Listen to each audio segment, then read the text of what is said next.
नमस्कार। आप देख रहे हैं वार्ता प्रभात। मैं हूं आपका होस्ट हामिद। आप सब लोगों का स्वागत करता हूं अपने इस कार्यक्रम संवाद में। आज संवाद में बात ऐसे बयान की जिसने सियासी तूफान बढ़ा दिया है। केंद्रीय गृह मंत्री अमित शाह जी ने दावा किया है कि भारतीय जनता पार्टी आने वाले पश्चिम बंगाल विधानसभा चुनाव में जीत दर्ज करेगी और इससे बाद राज्य में हर एक घुसपैठिए को बाहर निकाला जाएगा। ये बयान उन्होंने बिहार के अररिया डिस्ट्रिक्ट में दिया है और उन्होंने ये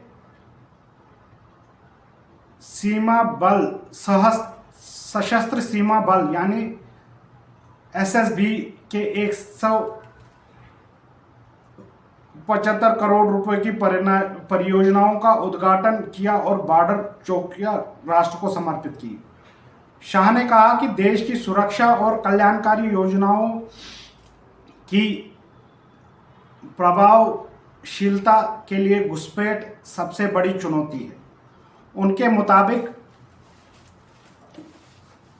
बड़े पैमाने पर अवैध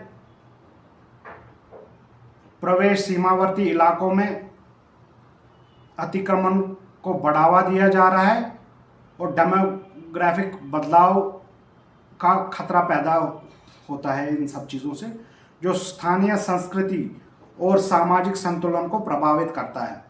उन्होंने कहा कि प्रधानमंत्री नरेंद्र मोदी के नेतृत्व वाली केंद्र सरकार ऐसे इलाकों की पहचान के लिए हाई पॉइंट कमेटी बनाने का निर्णय लिया है जो जनसंख्या संतुलन में बदलाव से प्रभावित है।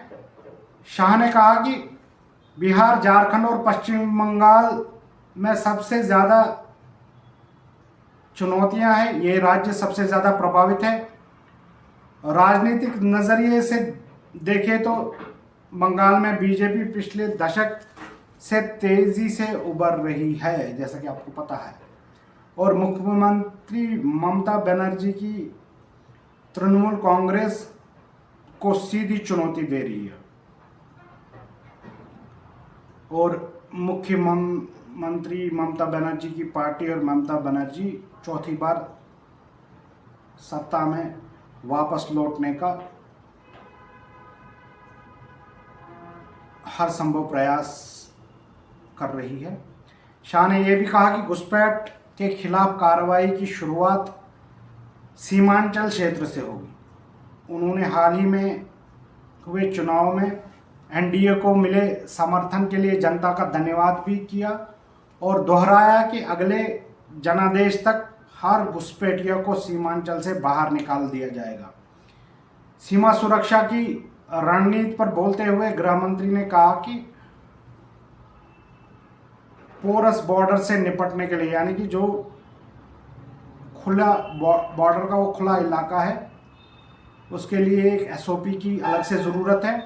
उन्होंने सीमा पर तैनात बलों को स्थानीय गांवों के बीच बेहतर तालमेल, वहाँ के लोगों के साथ अच्छे रिलेशंस पर जोर दिया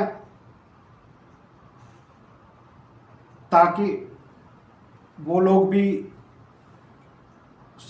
सशस्त्र सीमा बल की मदद करें। सुरक्षा बलों के कल्याण का जिक्र करते हुए सेंट्रल आर्मेड पुलिस फोर्स के लिए आवास योजना, आयुष्मान स्वास्थ्य